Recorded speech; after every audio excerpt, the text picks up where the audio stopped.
మరి కాసేపట్లో తెలంగాణ అసెంబ్లీ సమావేశాలు ప్రారంభం కానున్నాయి. అసెంబ్లీలో నేడు జలాలు నిజాలపై లఘు చర్చ జరగనుంది. నదీ జలాల అంశంపై మధ్యాహ్నం 12 గంటలకు మంత్రి ఉత్తమ్ పవర్ పాయింట్ ప్రజెంటేషన్ ఇవ్వనున్నారు. అసెంబ్లీకి ముందుకు 4 కీలక బిల్లులు రానున్నాయి. కృష్ణా నదీ జలాలపై అసెంబ్లీలో స్వల్పకాలిక చర్చ జరగనుంది.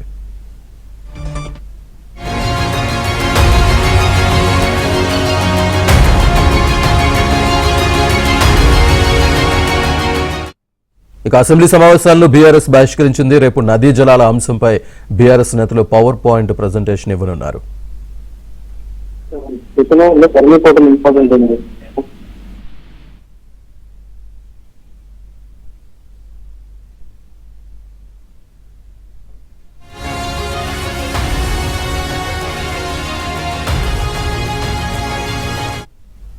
ఈనాటి తెలంగాణ అసెంబ్లీ సమావేశాలకు సంబంధించి పూర్తి సమాచారాన్ని మా కరెస్పాండెంట్ నరసింహరావు అందిస్తారు. నరసింహరావు, కొద్దిసేపట్లోనే అసెంబ్లీ సమావేశాలు ప్రారంభం కాబోతా ఉన్నాయి. 3వ రోజు అసెంబ్లీ సమావేశంలో ఈ రోజు పలు కీలకమైన బిల్లులు రాబోతా ఉన్నాయి.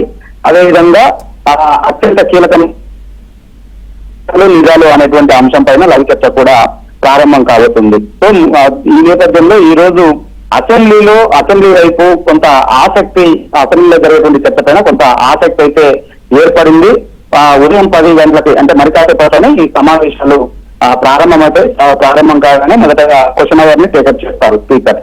కీలకమైనటువంటి ప్రశ్నల మీద కూడా ఈ రోజు సభ్యులు అడిగేటువంటి ప్రశ్నలకి మంత్రులు సమాధానాలు చెప్పబోతా ఉన్నారు. అందులో పంచాయతీరాజ్ శాఖకు సంబంధించినటువంటి ప్రశ్న ఉంది. అదేవిధంగా ఈ రీఫండ్ కు సంబంధించినటువంటి ధరణి పోర్టల్ కు సంబంధించినటువంటి రిఫండ్ కు సంబంధించినటువంటి సమస్యలకు సంబంధించినటువంటి ప్రశ్న ఉంది.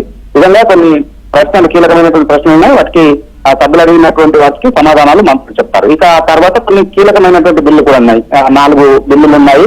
ఈ ఉద్యోగుల వేతన సవరణకు సంబంధించినటువంటి బిల్లు ఉంది. అదేవిధంగా గతంలో ఈ ఇద్దరు పిల్లల నిబంధనను ఎత్తివేస్తూ ప్రభుత్వం ఆర్డినెన్స్ తీసుకొచ్చింది పంచాయతీ ఎన్నికల్లో. సో ఇద్దరు పిల్లలకు మించి ఉన్నటువంటి వాళ్ళు ఎన్నికల్లో పోటీకి అర్హులు కారనేటువంటి నిబంధనని గతంలో తీసుకొచ్చారు. దాన్ని ప్రభుత్వం వచ్చిన తర్వాత ఎత్తేసింది.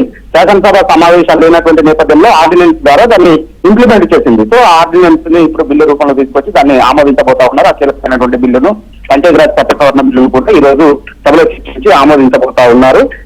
మరో 2 బిల్లులు కూడా ఉన్నాయి. ఇక దాంతో పాటుగా ప్రధానంగా ఇప్పుడు తెలంగాణ రాష్ట్ర రాజకీయాల్లో మంటలు పుట్టిస్తున్నటువంటి ఈ నదీ జలాలకు సంబంధించినటువంటి అంశం పైన కీలకమైనటువంటి చర్చ ఈ రోజు జరగబోతా ఉంది. కృష్ణా నదీ జలాలలో తెలంగాణకు జరిగినటువంటి అన్యాయము, ఈ గత 10 ఏళ్లలో జరిగినటువంటి అన్యాయము, కాంగ్రెస్ ప్రభుత్వం వచ్చిన తర్వాత తీసుకున్నటువంటి చర్యలు, చేస్తున్నటువంటి పోరాటాలకు సంబంధించినటువంటి అంశాలపైన సమగ్రంగా ప్రజల ముందు వాస్తవాలు పెట్టాలనేటువంటి నిర్ణయానికి తెలంగాణ రాష్ట్ర ప్రభుత్వం వచ్చింది. ఆ మేరకు పవర్ పాయింట్ ప్రజెంటేషన్ ఇవ్వడానికి సంసిద్ధమైపోయింది. అందుకు సంబంధించినటువంటి ఏర్పాట్లన్నీ కూడా చేసింది. స్క్రీన్లను ఏర్పాటు చేశారు. మంత్రి Uttam Kumar Reddy power point presentation ఇవ్వబోతా ఉన్నారు. వాస్తవానికి ఈ నదీ జలాల్లో తీవ్రమైనటువంటి అన్యాయం జరుగుతా ఉంది.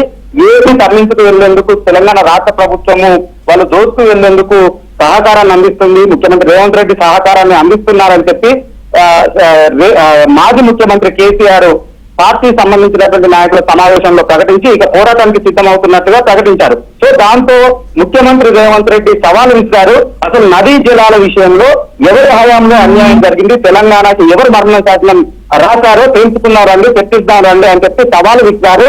ఆ మేరకు ప్రత్యేకంగా ఇప్పుడు అసెంబ్లీ సమావేశాలు పెట్టి అందుకు సంబంధించినటువంటి చర్చలు కూడా ప్రారంభిస్తా ఉన్నారు. అయితే ఈ సమావేశాలకు రాకూడదని చెప్పి బీఆర్ఎస్ నిర్ణయం తీసుకుంది.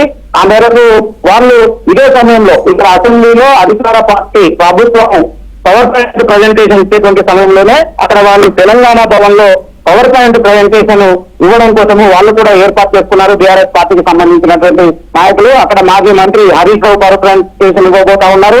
ఇక్కడ అసెంబ్లీలోనేమో మంత్రి Uttam Kumar Reddy power point presentation ఇవ్వబోతా ఉన్నారు. దీంతో పోటీ పవర్ పాయింట్ ప్రజెంటేషన్లతో ఈ రోజు తెలంగాణ రాష్ట్ర రాజకీయాలు అయితే ఒక ఇంత ఆటగా మారాయని చెప్పొచ్చు.